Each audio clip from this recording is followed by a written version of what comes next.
Good afternoon. Today I'm going to be reviewing the Hanhart 417ES 1954 Flyback Panda 39mm. This watch is available from Hanhart.com for €2,092. So Hanhart is a brand with a rich heritage. They were founded in 1882 and they currently make their watches in the Black Forest in Germany. Of all their watches, the 417ES is their most iconic. It was famously worn by Steve McQueen. And this 1954 Flyback Panda 39mm is a faithful heritage reissue to the original 417ES. So firstly, let's look at the leather travel roll that the watch comes in, and then I'll talk you through the specifications of the piece. So the watch comes in a genuine leather travel roll, which is protected by a cardboard box. One removes the cardboard sleeve. This is the cardboard box. You can see it says Hanhart 1882. So you remove the lid, pull down the flap, and inside we have the genuine leather travel roll. Beautiful grained finish to the leather, and this is genuine leather, it's not PU leather, embossed with Hanhart 1882. Flawless white contrasting stitching throughout. Lovely scent to it. Stainless steel hardware, 2 metal rivets as you can see, and inside's got a nice suede finish to it, and great attention to detail because inside it says Hanhart 1882 again, and we have 2 grained leather straps as you can see with 2 metal poppers, which does a good job of securing the watch inside the travel roll. And I absolutely love the scent of the leather. It's got a lovely genuine leather scent to it, and this makes a credible alternative to using the default option of a plastic or cardboard watch box. I much prefer to see genuine leather travel rolls used. So I'll show you the other items you get with the watch. It comes with this owner's instruction manual, which is very comprehensive. It details the operation of the chronograph and also the movement, which is the Sellita caliber AMT 5100M. And inside we also get a warranty card. And I'm pleased to report that Hanhart watches are covered by a 2-year international guarantee, has the reference number and serial number of the piece, and of course it will be stamped by the authorised dealer or if you buy direct from Hanhart. And lastly, one also gets this Hanhart branded microfiber polishing cloth. So immediately one gets the impression that the 417ES is a high quality piece because of the high quality genuine leather travel roll. So with regards to the specifications of the piece, we have a 39mm case diameter, we have a 46mm lug-to-lug measurement, a thickness of 13.6mm and a lug width of 20mm. The genuine leather strap tapers from 20mm at the lugs down to the buckle and tang, and as you can see it's signed to a high standard with the original 1954 Hanhart logo. And I'm pleased they didn't use the modern fonts of the Hanhart brand logo. They used the original 1954 font, which does match this being a heritage reissue 1954 Flyback Panda. Now the strap is very soft and supple. Often with thick leather straps like this, the leather is very stiff and it takes a lot of breaking in to become soft and supple and therefore comfortable to wear for long periods of time. Plenty of holes in it to get the perfect fit, nice contrasting white stitching to it on the top side and underside, and on the underside it's got a suede finish to it, and as you can see it says Hanhart in the original 1954 font. And very soft and supple. I'm actually very surprised because it is a thick high quality strap, but doesn't need any breaking in.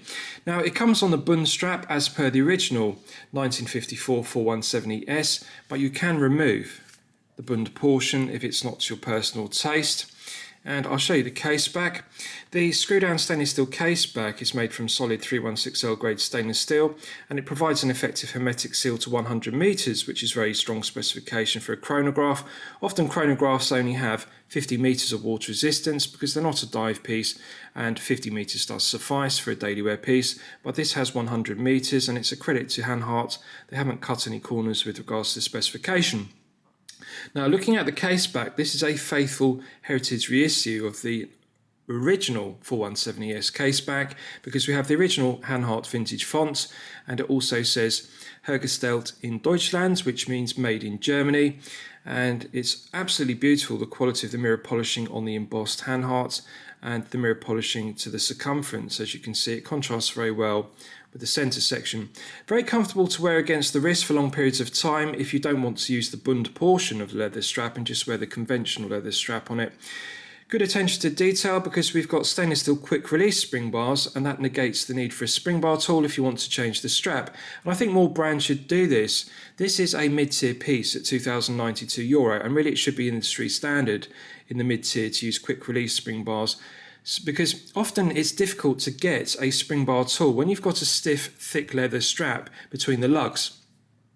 It's difficult to get a spring bar tool in between the edge of the leather strap and the lugs, and one can scratch and scuff the mirror polishing to the lugs. But by having a quick release spring bar, it negates the need to use a spring bar tool. So very easy to change the strap, so good attention to detail. Now, one detail I really like about the 417ES is the red marker on the fluted bezel, and this is a characteristic of Hanhart chronograph watches. They have a bi-directional fluted bezel. Now it's very stiff, and with a glove it's difficult to get purchase on the flutes, but I can rotate it. Now these do loosen up with use, so if you get a vintage one they actually feel very loose, but when they're new the spring is very tight beneath the bi-directional fluted bezel, so it's difficult to rotate, but I can get purchase on it. If you push down on it as you rotate, it's easier to get purchase, and as you can see, bi-directional, the red marker moves around, so that can be used as a timing marker. I like the asymmetrical dial layouts of the two subdials. The 9 o'clock subdial is a 60-second counter. The 3 o'clock subdial counts 30 minutes, and I like the asymmetrical dial, and also the asymmetrical pushers. They're equally spaced either side of the crown. So the crown is coin edge finished and mirror polished dome cap to it, and again it's got the original Hanhart vintage H rather than the modern font H. So let's test the push-pull crown execution. Pulling it out hacks the movements, and if you look at the 60-second subdial at 9 o'clock you can see the subdial hand has now stopped dead, so it's possible to set the time precisely to the second. Nice firm resistance to the Sellita caliber AMT 5100M. No backplay clockwise and anti-clockwise, and this is something I really like about Sellita calibers. There is no backplay in the movement. Sometimes with automatic and manual wind movements, when one rotates the crown clockwise and anti-clockwise, there's some backplay in the gearing, but with this one there's an immediate response. When you rotate the crown anti-clockwise or clockwise to set the time, the hands move immediately without any backplay, so I really like that aspect of it. Pushing it back in, it's got a nice positive click, and that restarts the movement. You'll see the 9 o'clock subdial 60-second hand begin to move around. Now, as this is a push-pull crown providing 100 meters of hermetic seal, you don't have to pull out the crown in order to manually wind the movement. You can actually manually wind it with the crown closed. So let's test manually winding it. Nice firm resistance to the Sellita caliber AMT 5100M. One can feel the tension in the main spring gradually building up. Now you might expect this to have 40 hours of power reserve, but it actually has 58 hours of power reserve, which is very impressive. And Hanhart deserve full credit because they could have chosen to use an automatic caliber to have automatic winding, but of course that would have increased the thickness of the piece. Now this is a thin chronograph piece, it's only 13.6 millimeters. Now bear in mind it's not 50 meters water resistant with a thin sapphire crystal and a thin case back. It has 100 meters of hermetic seal. So thick double dome sapphire crystal, thick case back, 100 meters, but still only 13.6 millimeters. And so they've used a manual wind caliber rather than an automatic to reduce the thickness. 58-hour power reserve, very impressive for a manual wind. And I can confirm this does actually last for 58 hours when fully wound. Very well regulated, it's running at consistently 2 seconds per day, which is outstanding accuracy. Right, so let's do a loom test and we'll see how the loom performs when it's charged up to the absolute maximum. So as always, I'm going to use my 100 UV LED torch to charge it up to the absolute peak. So this uses C3 GL coated superluminova. And as you can see, it has not disappointed. Now, I'm pleased they chose to use C3, which is GL coated, rather than using BGW9 superluminova, which would have glowed blue. The original 417ES would have used tritium on the dial in 1954. So this C3 green does give the impression of vintage 1950s tritium, which of course is radioactive and therefore has been discontinued by watch brands. It was then superseded by Luminova and then later Super Luminova, and now BGW9 and C3 have become the industry standards. So good colour tone match between the hands and also the Arabic numerals, and the Arabic numerals have the original 1954 font, which is very aesthetically pleasing, and you can clearly see this is 5 to 6 layers of C3 GL coated Super Luminova. They haven't used the cost-cutting measure as so many brands do. By only applying 3 to 4 layers on the dial and hands, we have clearly got 5 to 6 layers, and particularly on the hands you can see, and bear in mind they are syringe hands and therefore they don't allow for a large area, a large plot of lume to be applied, but Hanhart have successfully applied 5 to 6 layers, and as you can see, just bear with me, the autofocus is struggling to capture it. So Arabic numerals, good symmetry to them, and of course we have the absence of the 9 and the 3 on the dial because of the subdials, and one cannot avoid that because of course this is a Panda chronograph and we have to have space for the subdials.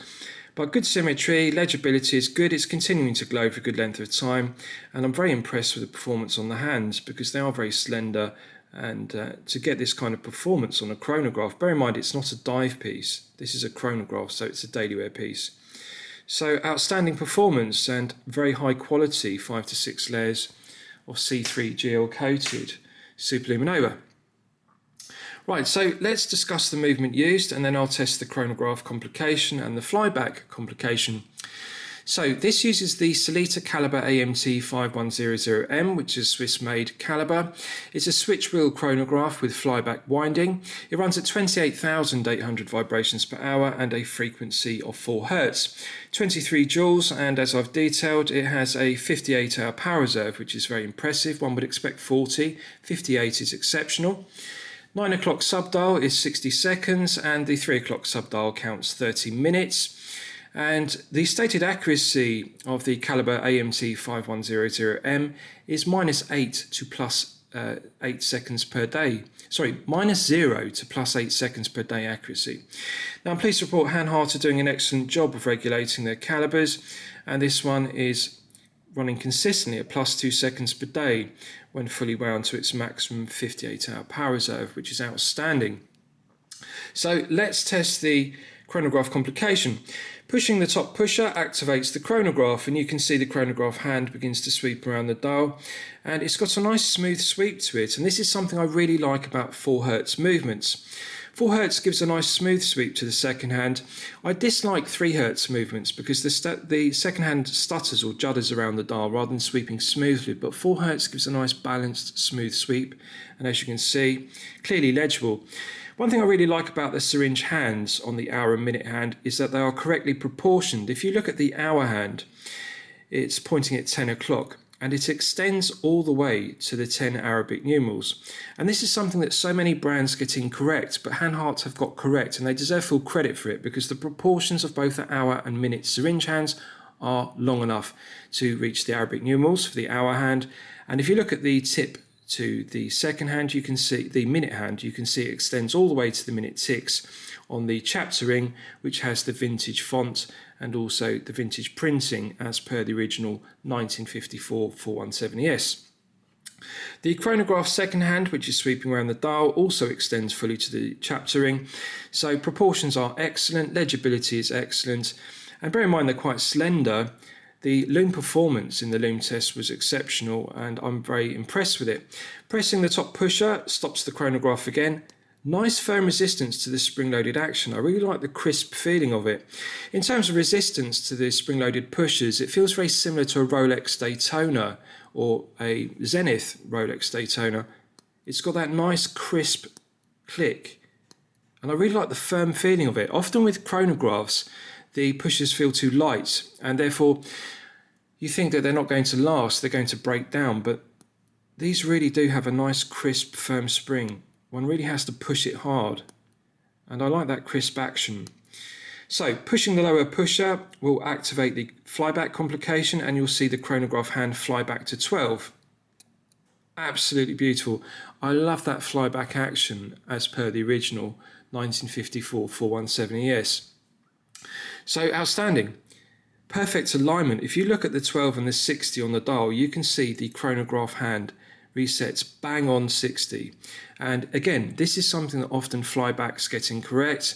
The chronograph hand doesn't reset bang on 60 every time, but this one, I'm just going to run it again and test it again, always resets perfectly at 12 o'clock on the 60-second index marker on the chapter ring.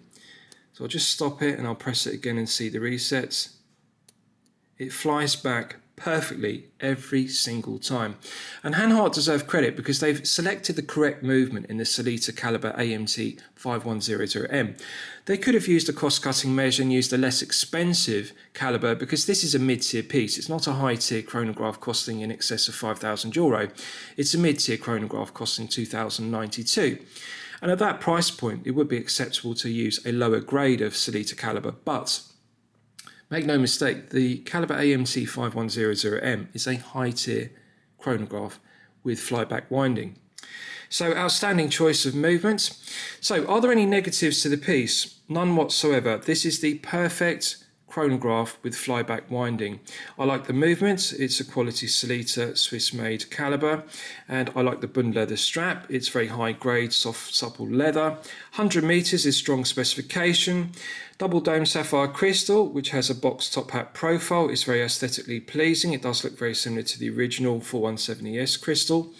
So they've got the perfect balance, and it's something that brands often get wrong. When they make a heritage reissue of a 1950s piece, they upgrade it to modern day specification. For example, if it had acrylic crystal, they upgrade to sapphire, but then they lose the aesthetic of the vintage look. But this has everything right. They've kept the font and the dial printing original as per the 1954 417ES. The proportions of the case are perfection personified. 39mm. Now, I'm very pleased they didn't increase the case size to contemporary 40 or 41. Often chronographs are very large. They're 41mm, for example, and therefore they wear with too much heft, too much wrist presence on the wrist. They don't have the vintage aesthetic. 39mm was the original 417ES case size from 1954. This is the perfect proportion piece. 20mm lug width is correct. It's an absolutely gorgeous piece. The Panda dial is just very aesthetically pleasing. I love the vintage font of the Arabic numerals and the vintage font used on the Hanhart's logo with 23 jewels and anti-magnetic shockproof flyback.